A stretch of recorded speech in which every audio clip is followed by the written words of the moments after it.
It is my privilege to greet you on this occasion. This morning I address you not only as Deputy Prime Minister of Jamaica and as the Minister responsible for national security, but as a Jamaican who fully appreciates the beauty of our island and our people.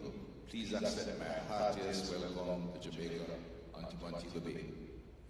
The government of Jamaica is delighted to co-host this conference in collaboration with the United States of America, give our long and fruitful partnership.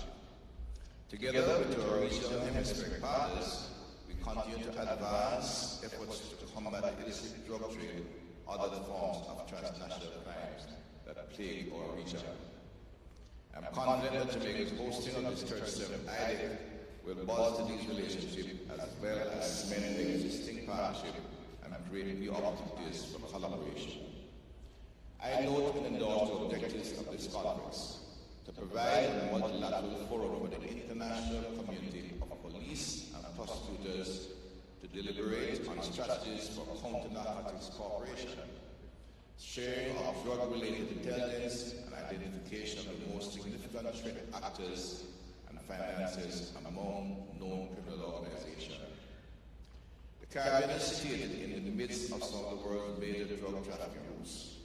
We're between two large continents. One of the world's main drug-producing area to the south,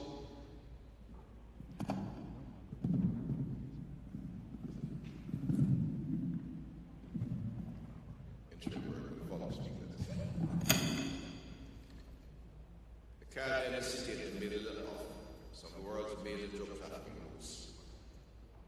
To our south, major drug trafficking areas are the old Caribbean islands and major consuming markets to the north. As a result, the illicit traffickers of drugs is an unprecedented security threat to Jamaica and the wider Caribbean region. It would be remiss of me not to highlight the critical link between the illicit drugs trade and the illicit firearms trade, which is the other major challenge that currently confronts the Caribbean region in particular, but can have impact across the globe. Both activities are inextricably linked and utilize the same trafficking patterns and networks. The illicit trade in drugs has stimulated and increased the demand for illegal goods by transnational organized criminal networks who are seeking to put their illicit activities and also as providers of firearms to other threat actors and criminal organizations. As you are well aware, these illicit activities continue to negatively impact our public health, public safety, and general well-being of our people. They undermine the effectiveness of our justice system, threaten the political and social and economic stability of our region, and in particular, small jurisdictions like Caribbean islands. It erodes the confidence of our citizens in our democratic institutions. In essence, therefore, the illicit trafficking of drugs and guns constitute a clear and present danger and an imminent threat to the rule of law and public safety in all our countries. Ladies and gentlemen, the adaptive and ever-changing nature of the illicit drug trade requires a comprehensive, balanced, multidisciplinary, transnational, and evidence-based response. Coming together to strengthen and reinforce our efforts against this perennial problem is therefore critical, and the staging of this conference is timely and welcome. Over the last years, the government of Jamaica has undertaken a more robust and targeted approach to combating illegal guns and drugs. This hardline illegal guns and drugs in particular reflected in our most recent firearms prohibition, restriction, and regulation Act of 2022. Major amendments to the Postal Crime Act in 2019 and the expanded focus of Jamaica Customs Agency in securing our borders.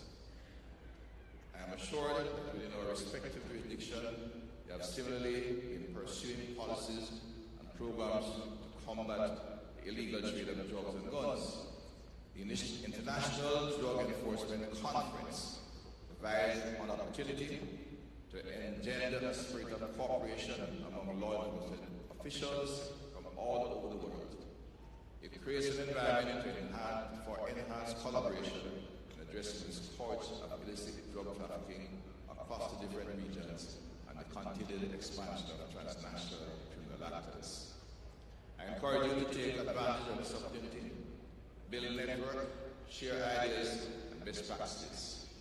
I'm confident that the connections and the decisions taken throughout this conference will be in the best interest of our separate but connected regional peoples and will begin to lay a stronger foundation network to combat transnational criminal organizers that's a threat to all countries, all 139 delegations spread into this republic. I want to wish you an interactive and productive IDEC 2023, and again, welcome to the Montego Bay. Have a productive 3 days.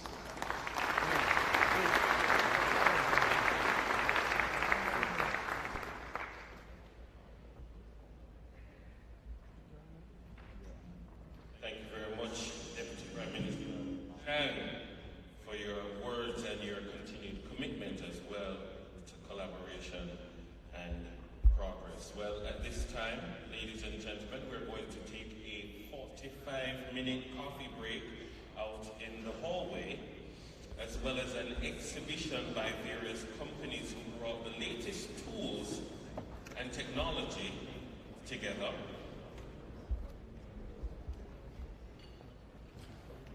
That might help you with your law enforcement operation. This morning's coffee break is sponsored by the Association of Narcotics Agents, AFNA. And so, please, 45 minutes.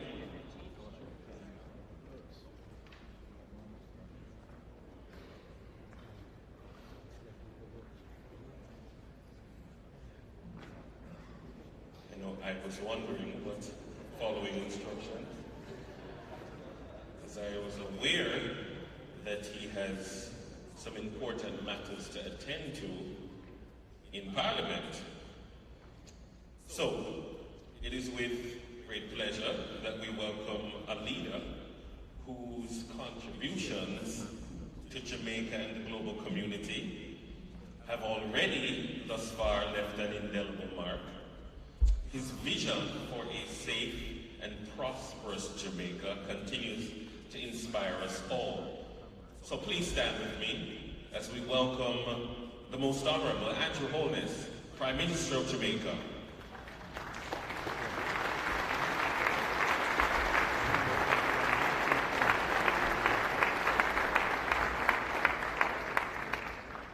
Thank you, Dennis, for your flexible mastery of the ceremony. But just to remind you, any break longer than 15 minutes would be considered lunch.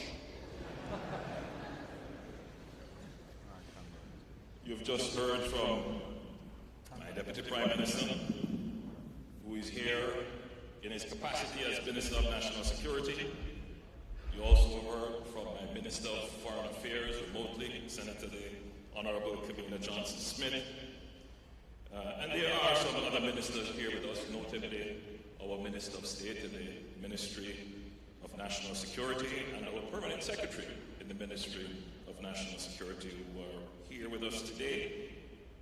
There may be some other government ministers, maybe not, maybe they are all on their way to Parliament. But you also heard from a son of Jamaica, but more importantly, the Ambassador of the United States to Jamaica, His Excellency Nick Perry. Nick continues to be a good friend and a supporter of Jamaica, but more importantly, he executes the policies of the United States very well.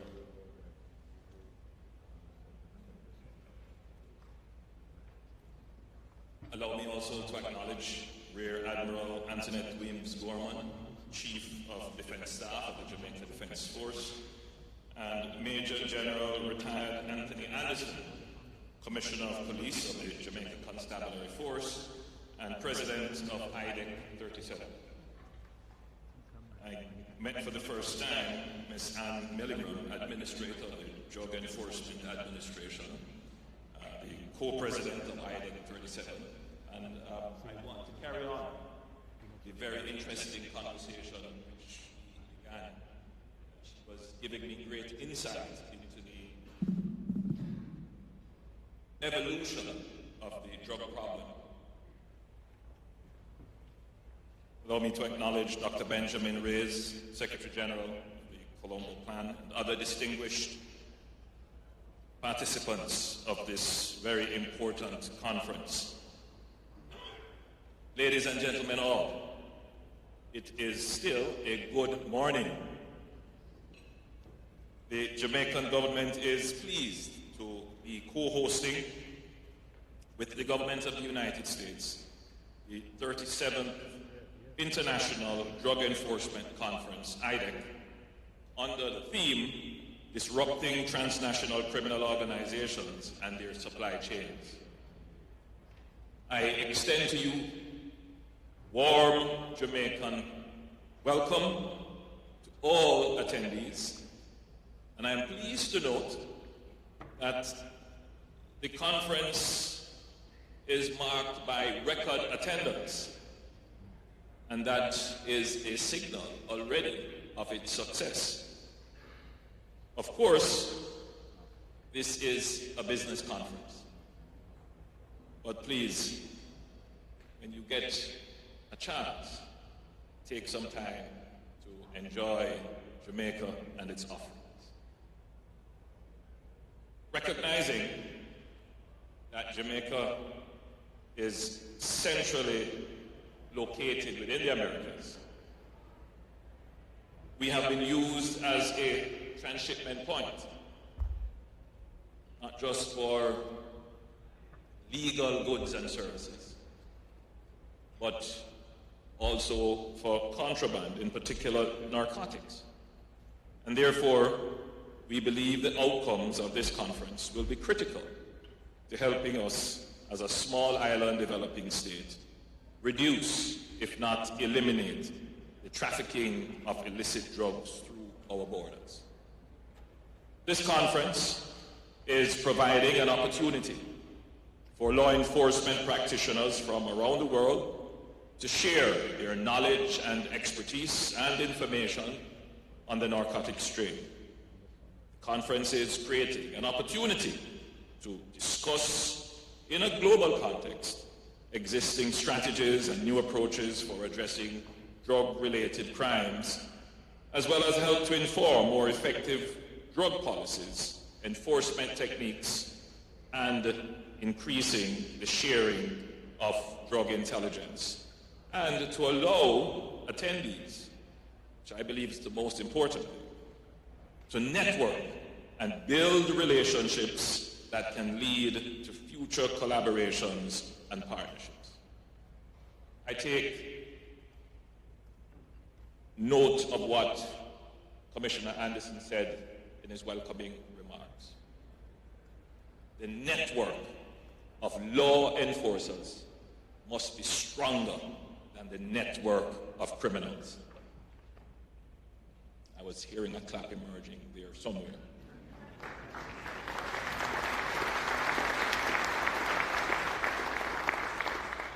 Let me repeat for emphasis, the network of law enforcers must be stronger than the network of the criminals.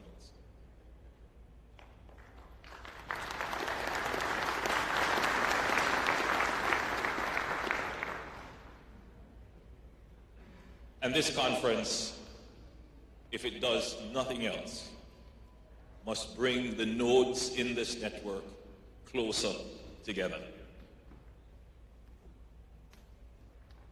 Drug trafficking is a global challenge that transcends geographical boundaries, underscoring the necessity for nations to adopt a cooperative, multilateral strategy to effectively combat this transnational crime. These collective endeavors are instrumental in dismantling the intricate networks linked to drug trafficking. Jamaica continues to be the largest Caribbean source country for marijuana. I think if I say that, it may sound strange. It may come across better if I say ganja. So Jamaica continues to be the largest Caribbean source country for ganja and a transit point for cocaine trafficking from South America to North America and Europe. Transnational criminal organizations continue to use Jamaica as a drug trafficking transit location, despite our consistent and ongoing efforts to reduce and combat the illicit trafficking of narcotics.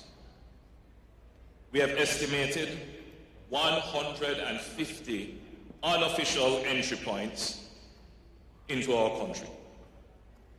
150. And our geographic location and accessibility facilitates direct routes for narco trafficking from South and Central America to the United States, Canada, and the United Kingdom and Europe. In addition, the illicit trafficking networks have increased their use of courier services to conduct narcotic shipments to North America and the United Kingdom. This use of unsuspected couriers helps to distance the drug traffickers from the narcotics when crossing borders by exploiting legitimate shipment routes that are voluminous by nature. The exploitation of passengers to traffic drugs is also a tactic that continues to be employed by criminal organizations to transport illicit substances across borders. Consequently, Jamaica is aggressively seeking to strengthen the capacity of our customs agency as a key component of not just our border protection system, but integrated into our national security apparatus. The agency recently obtained direct access to the information system of Interpol, and we have now established a very strong internal cooperation between customs, our Jamaica Constabulary Force, our military, and our major organized crime and anti-corruption investigating agency. So the idea of strengthening corporations with better networking and sharing of resources and sharing of information is, I would believe, one of the points that we must pursue strongly in this conference. As a result of Jamaica taking this approach, to date, for 2023, some 7,762 kilograms of ganja have been seized at our southwestern border. Since the start of this year, there have been 2 seizures of methylene dioxymethamphetamines originating from the US and the Netherlands. And we have had 4 such seizures in 2022. In addition, the production and trafficking of synthetic drugs like Molly and ecstasy have risen significantly in recent times in Jamaica. These drugs are often manufactured in clandestine labs, making them more challenging to detect and eliminate. While synthetic drugs are not the dominant modality in Jamaica, we are paying close attention, special attention to this, noting the trend as pointed out by the administrator of the DEA. This trend that is growing in North America, specifically in the United States. We know that trends in the United States oftentimes become global trends. In Jamaica, we say the United States is the catch-up-hold. So we are paying very close attention to this development of the expansion of fentanyl and other synthetic drugs in the United States. It easily make its way to Jamaica. Worrying as well is that cocaine production is increasing in Colombia. And we are also seeing an increase in seizures of cocaine in Jamaica.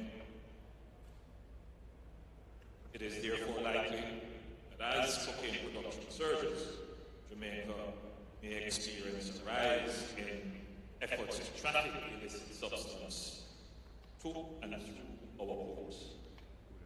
The Narcotics Division of our police have been doing good work. I want to use this opportunity to commend them publicly and all the other entities that work with them, with early indications suggesting that 2023 may be a record year as it relates to drug seizures, with the authorities confiscating approximately 1.5 tons in January, one of the largest ever drug busts in our countries.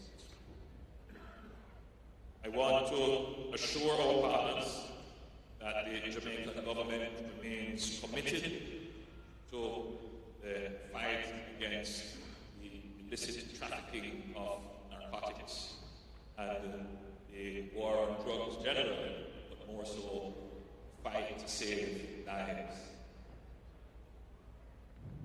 Diplomatic partnerships play a crucial role in the fight against illicit drug trafficking.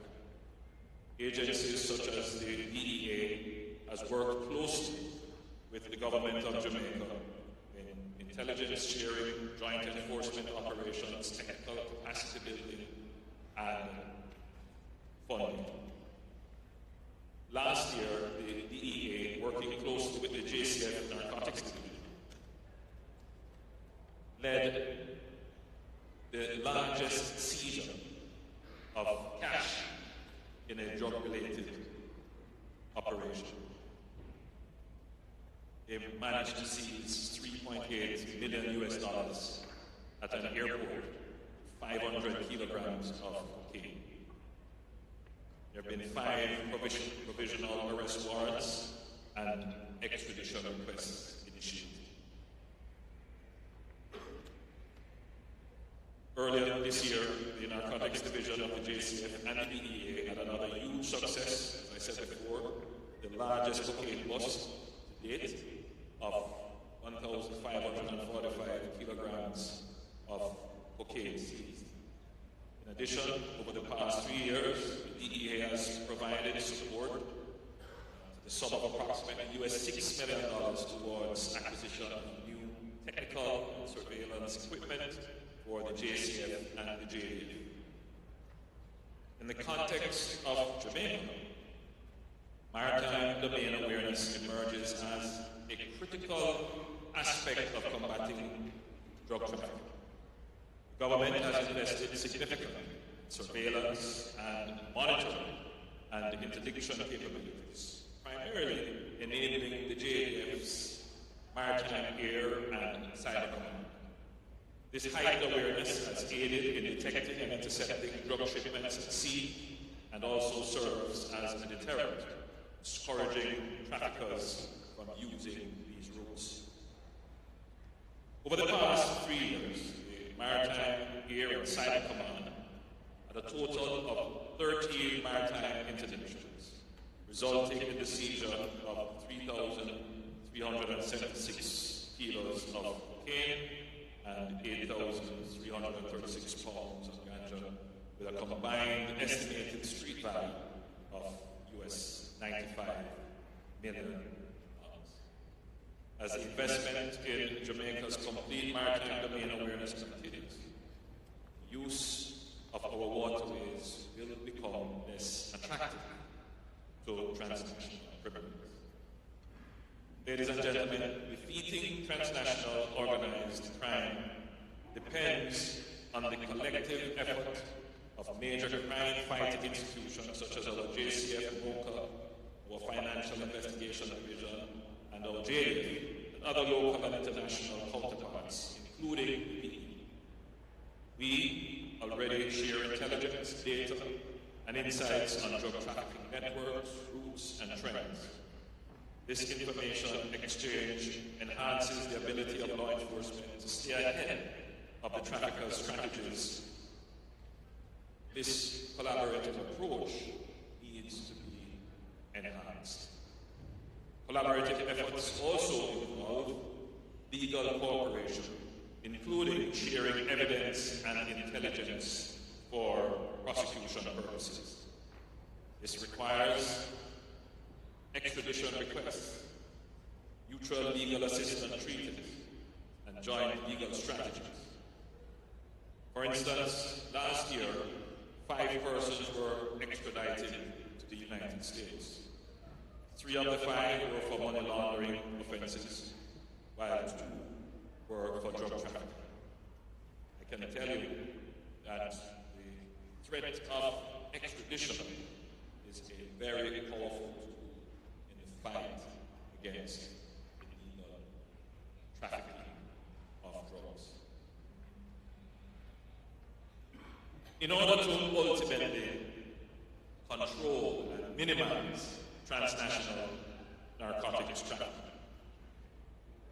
there needs to be further development of policies and programs to address the demand end of the problem. In our brief interactions with the administrator of the DEA and Milligram, we were discussing the shifting demand trends for drugs and the increase in synthetic drugs that provide a very quick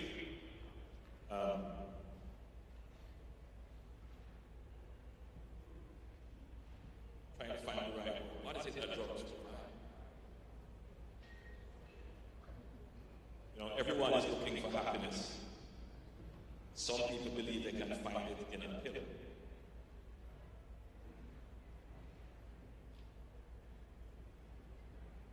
And I think that when we talk about war on drugs, which we have cast in all the fight to save lives, there has to be greater emphasis on the demand side. Why are people looking for these quick fixes to their emotional problems, mental health problems? That is obviously not the remit of law enforcement. But as we gather to look at the problem from a global context, it is something that should inform our law enforcement strategies as well.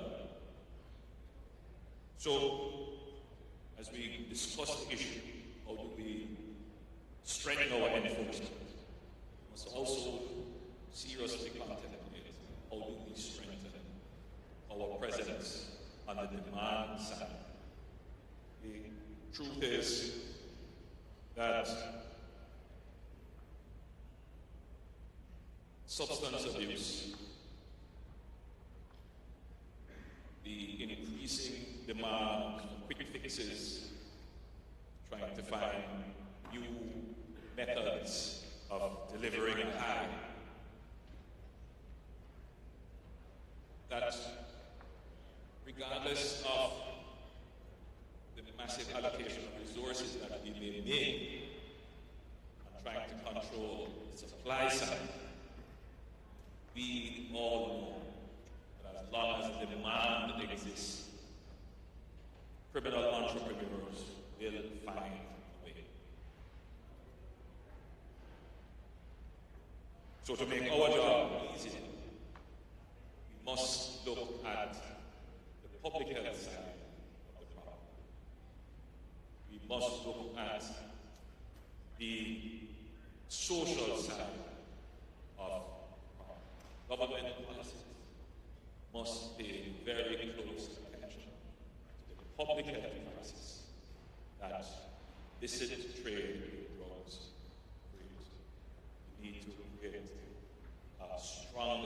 citizen who has a better understanding of themselves, who are better able to treat their socio-emotional problems, who have higher socio-emotional intelligence, and better regulate themselves in a socio-emotional.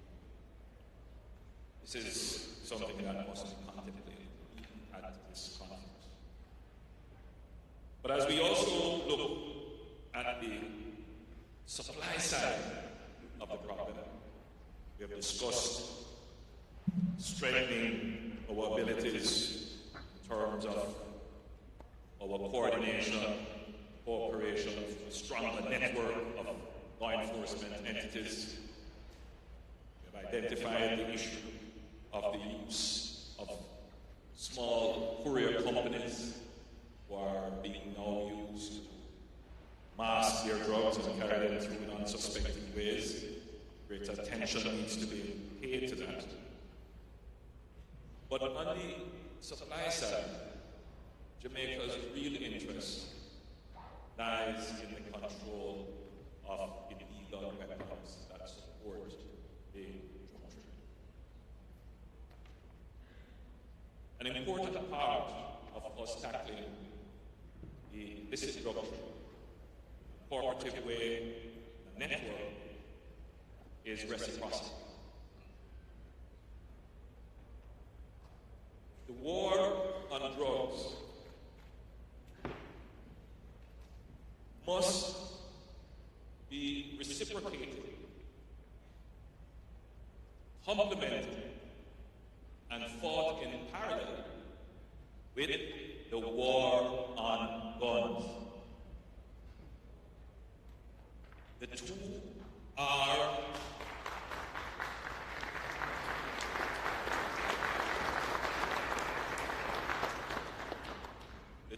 a flip side of the same coin. So we no longer say the war on drugs. We're now saying it's a war to save lives, not just from drugs, the abuse of drugs, but also from the use and abuse of guns. I would like to introduce a consideration to this august body of law enforcement. That the gun is a drug.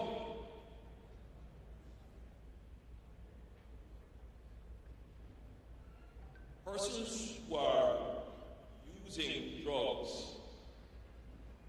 for a quick high, a quick fix, trying to find happiness in a pill, are just the flip side of young men, poor dispossessed, trying to find power and respect, looking down the barrel.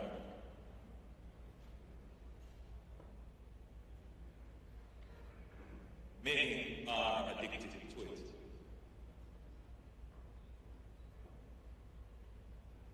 If we really want to make an impact on the war on drugs, or rather save lives,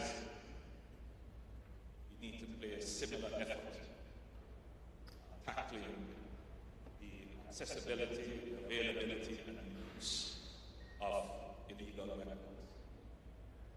There is no drug trade without a narco-army somewhere, whether they are in the forests of Colombia, Mexico, or in some city, or they are on the streets of Jamaica in an innocent community as a gang. So, I wish to leave this for consideration of this conference. So, in closing, I wish to thank the organizers of the International Drug Enforcement Conference and the over 500 delegates and dignitaries who are here at this, your 37th conference. I wish you success in your deliberations as we endeavor to put an end to the loss of life, to the illegal drug and guns trade. Ladies and gentlemen, I thank you.